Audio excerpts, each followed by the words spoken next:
Un destin olympique s'écrit d'abord à l'école. Si à l'INSEP, l'Institut national du sport, les plus grands espoirs français rêvent de bronze, d'argent ou d'or, l'heure est aussi à la rentrée des classes. Première règle qu'on va se fixer ensemble pour cette année, quand on arrive en classe, on sort son matériel. Chaque détail va compter cette année.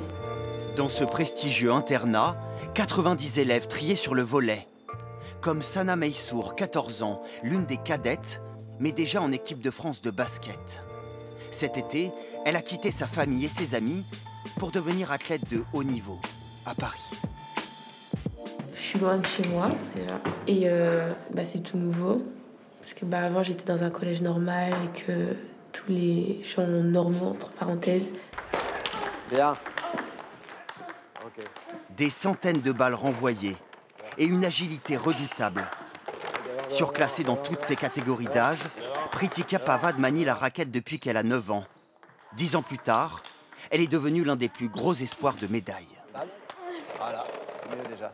C'est en même temps excitant et aussi quand même forcément un peu stressant parce que c'est la plus grosse compétition, on va dire, qui arrive. Mais moi, c'est beaucoup d'excitation parce que j'essaie de m'imaginer à quoi ça va ressembler, la salle, le public, tout ça.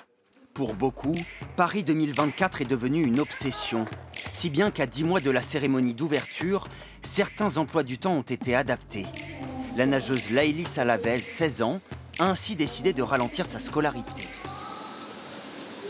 Ils sont plus à l'aise dans l'eau qu'à l'école. C'est plus mon domaine, on va dire. 40 heures d'entraînement chaque semaine, dans les bassins tous les jours, sans exception, le prix à payer pour faire partie des meilleurs. Reste 325 jours, quelques heures et beaucoup d'entraînement avant le début des Jeux Olympiques. À l'INSEP, c'est toute une génération qui se rêve en champion.